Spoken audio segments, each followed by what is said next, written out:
Assalamualaikum warahmatullahi wabarakatuh. Bismillah, alhamdulillah. Allahumma sholli ala Sayyidina Muhammad wa ala ali Sayyidina Muhammad. Rame terus efek dari pemberhentian Kiai Haji Marzuki Mustamar sebagai PWNU Jawa Timur. Ada yang memberi karangan bunga sebagai wujud bela sungkawa, kemudian ada yang meminta muktamar luar biasa, dan lain sebagainya.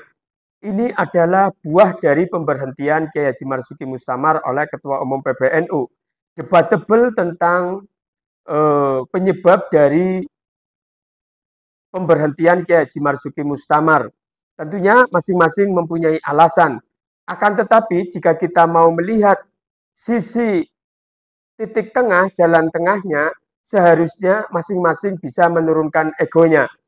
Adalah coba kita belajar dari pengalaman 2019.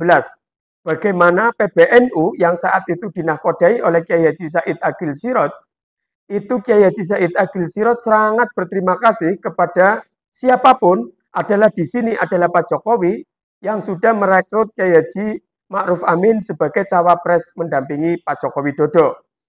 Dan bahkan PBNU saat itu yang dinahkodai oleh Kiai Haji Said Agil Sirot mengultimatum dalam tanda petik jika tidak mengambil kader dari NU. Maka NU sangat berterima kasih. Kiai Said di situ menurunkan egonya. Tidak dirinya yang meminta untuk menjadi pendamping Pak Jokowi, tapi kader NU yang penting. Ternyata akhirnya Pak Kiai Haji Ma'ruf Amin. Itu yang pertama. Yang kedua, saat ini Pak Kiai Haji Yahya Khalil Stakuf mungkin menganggap bahwa Gus Muhaimin pernah berseteru dengan Gus Dur. Gus Durnya sudah tiada. Insya Allah Gus Dur itu seorang pemaaf, seorang yang bijak. Maka seyogianya jika Pak Kiai Haji Yahya Khalil Stakuf mungkin ya, mohon maaf, tanpa mengurangi rasa hormat, menurunkan egonya, maka sudahlah, masa lalu sebagai masa lalu saja. Kemudian Gus Muhaimin karena itu baik dari secara ideologis, kultural maupun struktural, Gus Muhaimin adalah orang Nahdliyin Tulen. Beliau seorang anak kiai dan cucu kiai pendiri NU ini, maka seharusnya permasalahan-permasalahan yang bisa diabaikan, seharusnya diabaikan. Maka justru seharusnya Pak Kiai Haji Yahya Khalil Stakuf dan jajarannya, walaupun secara tidak langsung, itu seharusnya bangga. Karena ada kader NU yang sudah mau berjalan meniti karir sampai ke puncak dari kegiatan politik di negeri ini, yaitu pencalonan presiden dan wakil presiden. Dan saat ini Gus Muhaimin dijadikan cawapresnya Anies Baswedan. Sudah berkali-kali Gus Muhaimin menyatakan bahwa Gus Muhaimin hadir di koalisi perubahan ini sudah menjalankan fakta integritas berupa apa? Yaitu duit tunggal. Tidak ada kekhawatiran bahwa nanti Anies akan menguasai proporsi kekuasaan atau Gus Muhaimin akan ditinggal. Itu sudah tidak ada. Karena sudah tercatat dalam fakta integritas. Maka seyogianya saya kira seharusnya NU saat ini bersatu mendukung Gus Muhaimin Iskandar. Ya, walaupun tidak mendukung, dan karena memang sudah berstatement bahwa NU tidak mau jalan di politik praktis, maka jangan beri kode-kode memberikan dukungan kepada paslon lain. Ya, saya kira mohon maaf lah Pak Ganjar kalau katakan wakilnya Pak Mahfud MD, katanya Pak Mahfud MD kader NU, tapi dulu Kiai Haji Said Agil Sirot pernah mengatakan Pak Mahfud MD tidak punya kartanu, ya, tidak punya kartu tanda anggota Nahdlatul Ulama saat 2019, di jejak digital masih ada. Itu yang pertama. Waktu mau diambil wakil presidennya, calon wakil presidennya Pak Jokowi, Pak Kiai Haji Said Agil Sirot mengatakan saya tidak bertanggung jawab, NU tidak bertanggung jawab nanti jika yang diambil bukan kader NU. Saat itu Pak Mahfud mau diambil dan Kiai Said Agil Sirot mengatakan Pak Mahfud MD tidak punya kartanu. Satu ya, alasan yang pertama. Kemudian apalagi bahwa saat ini Gus Muhaimin Iskandar itu adalah kader NU. Ganjar, mohon maaf, istrinya mungkin ya, itu istrinya. Bukan langsung Ganjarnya, istrinya katanya anaknya dari seorang yang duduk di Partai P3 dan organisasinya NU. Itu kan berarti mertuanya Ganjar. Nah ini kalau Gus Muhaimin langsung Gus Muhaiminnya.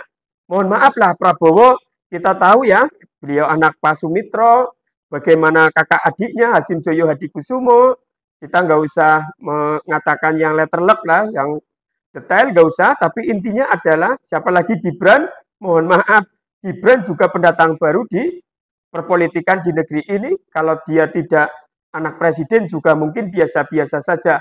Jadi Kiai Haji Yahya Khalil Stakuf dan Kiai siapa, mohon maaf, Menteri Agama, Menak, Menteri Agama yaitu siapa, Pak Yakut Khalil Pak Yakut ya, itu juga harus menyadari bahwa Gus Muhaimin adalah biologisnya NU, strukturalnya NU, partainya juga partai yang dilahirkan dari Partai Nahdlatul Ulama, yaitu PKB. Maka saya kira ini kelihatan akan menunjukkan bahwa ini ada yang tidak beres, mohon maaf ya, antara kepentingan pribadi dan kepentingan kelompok dan kepentingan negara, kepentingan umum. Maka kita harus bisa menggarisbesari bahwa perbedaan antara kepemimpinan Kiai Haji Said Agil Sirot dan kepemimpinan Kiai Haji Yahya Khalil Stakuf sangat berbeda jauh. Kiai Said Agil Sirot tegas terhadap orang lain, terhadap eksternal. Tapi mohon maaf, Pak Kiai Haji Yahya Khalil Stakuf, mohon maaf, tanpa mengurangi rasa hormat, justru tajam kepada internal. Ya, keras terhadap internal. Beda perbedaan dengan siapa? Kiai Haji Said Agil Sirot. Kiai Said Agil Sirot itu bagaimana benar-benar mensolidkan internal NU. Kader NU siapapun yang jadi, walaupun bukan dirinya, dia tidak memaksa dirinya. Tapi kita tahu saat ini bagaimana Menteri Agama sedang jadi pejabat publik di Kementerian Agama, Kiai Haji Yahya Khalil Stakuf, kakaknya sedang jadi Ketua PBNU, maka ini akan menjadi bahan, mohon maaf, kritikan dari masyarakat bagaimana perbedaan kebijakan antara kepemimpinan Pak Kiai Haji Said Agil Sirot dengan Kiai Haji Yahya Khalil Stakuf. Mumpung masih ada waktu, mohon maaf, ya kalau kami ya biologisnya NU, tapi ya mohon maaf barangkali dikatakan nanti mengkritik atau apa, intinya saya tidak ada kebencian dengan siapapun, tapi yang jelas istri saya juga anggota Fatayat Muslimat, ya jadi saya kira anggota Fatayat, mohon maaf, usianya masih muda ya, jadi masih Fatayat. Jadi saya kira marilah kita masih ada waktu, kita konsolidasikan. Kalau kita ada kader yang terbaik, kenapa harus orang lain? Ya, dan ini adalah momentum bahwa NU bisa berkembang. Bahkan Kiai Said Agil Sirot pernah mengatakan di Magelang, di pondoknya Kiai Haji Yusuf Hudori, Gus Yusuf mengatakan, jika kitab kuning pengen diajarkan di pondok-pondok pesantren, tawasul, manakib, tahlil ingin dilestarikan, maka jadikan Anies Muhaimin. Mari kita pilih amin. Semoga kultur ahlu sunnah wal jamaah bisa langgeng di negeri ini, dengan kita tetap menghormati perbedaan-perbedaan di antara kita, tapi bagaimana marwah Indonesia yang sudah dibangun oleh pendiri-pendiri orang-orang NU yang menjunjung tinggi nilai-nilai ahlu sunnah wal jamaah. Mari kita konsolidasikan, kita eratkan kembali barisan-barisan yang tercerai. Mari kita satukan agar yang tercerai-tercerai itu bisa menjadi bersatu. Kita sukseskan Gus Muhaimin Iskandar. Sampai jumpa. Assalamualaikum warahmatullahi wabarakatuh. Pemirsa, mantan Ketua Umum PBNU Said Agil Sirot mendoakan pasangan Anies Muhaimin dalam Pilpres 2024. Said menyebut masyarakat dan Nahdlatul Ulama atau NU sudah mengetahui siapa bakal capres dan wacapres dari kalangan santri. Saat menghadiri Hari Santri pada hari Minggu kemarin, Said Agil menyebut masyarakat NU bisa menilai hanya dari kefasihan capres dan cawapres saat membaca surat Al-Fatihah. Said juga mengatakan tugas kiai dan santri adalah memilih pemimpin yang benar. Said pun tak canggung mendoakan pasangan Amin agar terpilih menjadi presiden dan wakil presiden pada pemilu 2024 mendatang. Alhamdulillah وشفيعنا وحبيبنا محمد. Ini dua-duanya santri dua-duanya nih, maka pas di hari santri ini sangat pas sekali momentumnya. Ada seruan mungkin untuk nahdien di akar rumput ya gitu. Sudah ngerti lah, para nahdien sudah ngerti, mana yang santri mana bukan ngerti sudah. Mana baca Fatihahnya fasih, mana yang nggak bisa baca Fatihah ngerti sudah.